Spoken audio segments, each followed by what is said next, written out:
So those are just the few opening measures from the last movement of Bach's suite in E minor for solo lute, transcribed for the classical guitar, of course, his BWV 996. Now guitarists can learn that by listening to it many times over and over, by watching somebody else play it, right, and copying it, also by just trying to figure out where the fingers go. But there's an easier way, and that is from reading it, by reading it from a score. And the score for this would look something like this. So that's what this video is about. I'd like to offer you 5 ways to improve your sight reading, whether you play an instrument or sing. But before I get started, I'd like to invite you to subscribe to my channel, where you'll find lots of instrumental music, tutorials, reviews and demos, and lots more.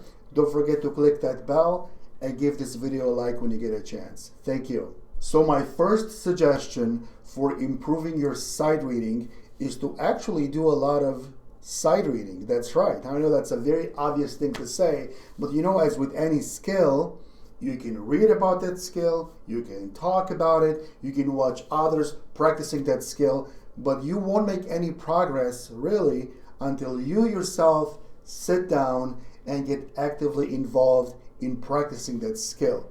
So use a music score as often as you can, every time you get a chance. And not only in the beginning stages of learning a piece, but also later when you know the piece really well. Having a music score in front of you, whether you play an instrument or sing, is going to help you become more and more comfortable reading a music score. My second suggestion for improving your sight reading is to always learn new songs.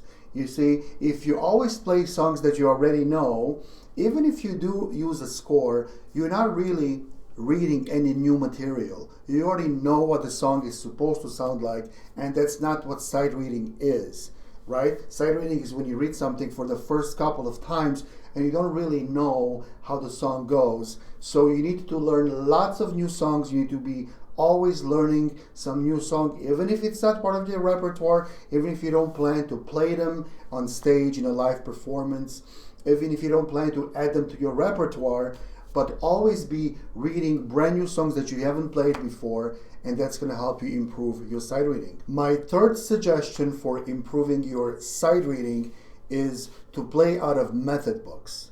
Method books are books that we use at the very beginning of taking lessons, maybe the first year, the first couple of years. I'll place some links at the bottom if you want to check out a piano method, a guitar method, maybe a trumpet, violin method, just so you can see for yourself. Now, there are some benefits from playing out of a method book as it pertains to improving our sight reading. Some of those benefits include, there's always going to be new material in there. There's always going to be pieces or exercises that you wouldn't find anywhere else but in a method book. So that's great. Another benefit is that the material in a method book is always progressive. They always start from ground zero, okay, and then they gradually increase the difficulty. So that's a great way to practice your sight reading skills, because you can start on the first few pages of the method book and then gradually make your way through the book and get better and better. Another benefit is that a lot of the things in a method book you won't recognize as a well-known song, which is a good thing for sight reading, because sometimes if you know what the song is supposed to sound like before you play it, then you kind of guess where to put your fingers, right? But if what you're playing is something that you never heard before, and a lot of these things in the method book are exercises, like technical exercises, positional exercises, so that's very helpful, and that's going to really force you to sight read without really trying to guess what it's going to sound like before you play it. And there's more benefits, of course, but at least those 3 are worth keeping in mind. So play out of a method book anytime you get a chance, and keep track of where you are. Use a bookmark and try to progress through the book all the way to the end. My fourth suggestion for improving your sight reading is to always learn and review your music theory. A music theory refers to understanding how music works. What are the music elements?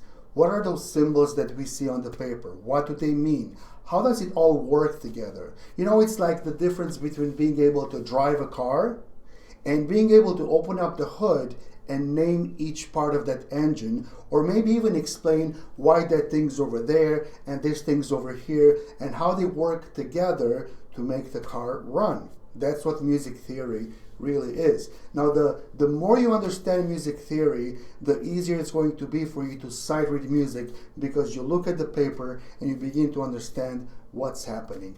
Now, there's different ways to learn music theory. There's different books out there, different courses. I would highly recommend Barron's AP Music Theory course. This is a very organized course that people use in high school for students that are planning to go into a music career. So before, an AP course, right, in high school. So it's called Barron's AP Music Theory course. And I'm actually planning to start a series right here on my channel in which I would cover every section of that course. If you want to get a heads up on that, I'll place a link of the AP course at the bottom. Again, it's called Barron's AP course. It comes with a lot of printed materials and also downloadable MP3 materials. So I highly recommend that if you're serious about learning your music theory. My fifth and final suggestion for improving your sight reading is to copy musical scores by hand. That's right.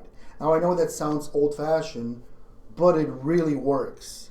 When I was a little boy and learning to play the guitar, piano, trumpet, we had some books, but not a lot. And every now and then when I'd borrow a book from someone, what do you think I'd do?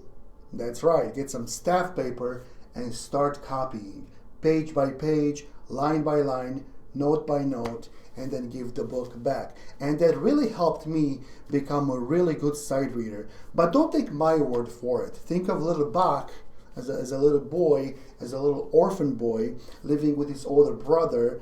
The story says that he would sneak into his brother's room at night and take the organ books out of the closet and go copy them by hand by moonlight, and then return them to their closet. And then during the day when his brother would go to work, he would go to the organ or the harpsichord and practice that music.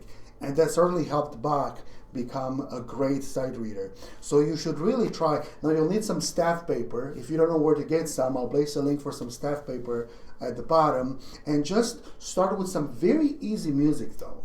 Maybe some melodic lines, like maybe from a flute book or a violin book, a recorder book, where you have just one line happening, right? And then maybe you can try some guitar music where you have some harmonic things happening there. There may be a piano score, then maybe a string quartet score, and then maybe an orchestral score. But whatever you do, if you do this for a while, if you practice this for a while, it's certainly going to improve your sight reading skills. So these are just 5 of the things you can try to improve your sight reading. Now there's more things you can do. There's more advanced things you can do. For example, you can try to hear scores that you look at in your head before you play them on an instrument. To practice sight reading without touching an instrument, that's possible, but that takes a little bit of time. Now my absolute favorite one from my list of 5 is the first one.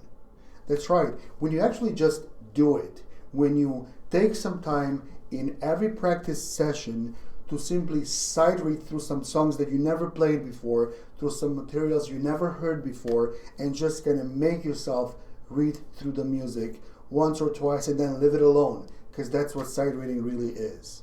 Well, I hope you liked the video. I hope you find it helpful. If you have any questions or comments, feel free to write them at the bottom, and I'll do my best to get back to you. I hope you have a wonderful day. See you next time. Go do some sight reading.